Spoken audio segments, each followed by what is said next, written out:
Advocate Inzamamul হক পরাগ বলছি। একটা বিষয় আমার চোখে এলো এবং গতকালকে থেকেই এ বিষয়ে অনেক তথ্য পাচ্ছি। সেটা হচ্ছে কোনো এক সিএসপি অর্থাৎ ব্যাংকের যে বিভিন্ন কাস্টমার সার্ভিস পয়েন্টগুলো রয়েছে, সেখানে হয়তো একটা গ্রামের ব্যক্তিরা, সেটা দৌলতাবাদ বলে একটা গ্রাম রয়েছে, মুর্শিদাবাদ জেলার দৌলতাবাদ বলে একটা গ্রাম রয়েছে, সেখানে নাকি সিএসপিতে বিভিন্ন মানুষ গিয়েছিলেন তাদের অ্যাকাউন্ট খোলার জন্য। কিন্তু কোনো এক অসাধু সিএসপির যিনি ওনার রয়েছেন, তিনি সেই সমস্ত ডকুমেন্টগুলোকে নিয়ে আর একটা ফিনো ব্যাংক, সেই ফিনো ব্যাংকের নাকি সেখানেও এক সিএসপি বা ব্রাঞ্চ এরকম কোনো একটা জায়গাতে গিয়ে সেখান থেকে আর একটা অ্যাকাউন্ট খুলেছে without consent of the documents holder.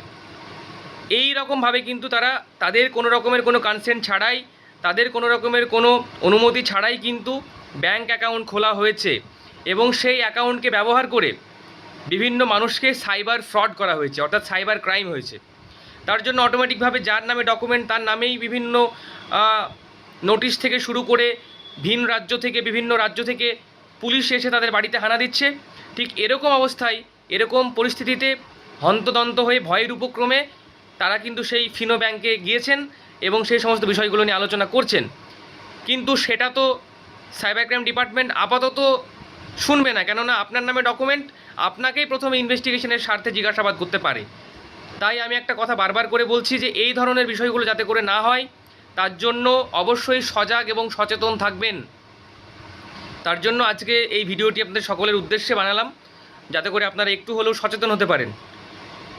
আর যাদের নামে অ্যাকাউন্ট খুলেছে, ঠিক তাদের কোনো রকমের কোনো ভুয়ো কোনো রকমের কোনো তথ্য ছাড়া আপনারা অবশ্যই সেই ব্যাংকে গিয়ে বা সেই ব্রাঞ্চে গিয়ে বলুন যে আপনারা কোথায় কনসেন্ট দিয়েছেন, আপনাদের সিগনেচার, আপনাদের থাম্ব ইমপ্রেশন নিশ্চয়ই সেগুলো আপনারা দেননি, মানে আপনাদের সঙ্গে মিলবে না। তাই সেগুলোকে চেক করে যাতে করে যথার্থ ব্যবস্থা নেয় ব্রাঞ্চ, সে আমি আশা রাখছি। আর এলাকার মানুষ, অর্থাৎ দৌলতাবাদের একটা গ্রাম শুনলাম, সেই জায়গাতে যারা এইভাবে অনেক সমস্যার সম্মুখীন হচ্ছেন, তাদেরকেও বলবো, যাদের বাড়িতে লিগ্যাল নোটিশ বা বিভিন্ন রকমভাবে তাদের বাড়িতে সাইবার ক্রাইমের কমপ্লেনের নোটিশ এসেছে, আপনারা কিন্তু অবশ্যই তাদেরকে সঠিক উত্তর এবং সঠিকভাবে তাদেরকে ইনভেস্টিগেশনে সহায়তা করুন, তবেই কিন্তু আপনারা সেই জায়গা থেকে বেরিয়ে আসতে পারবেন। তাই সকলে সজাগ থাকুন। ধন্যবাদ।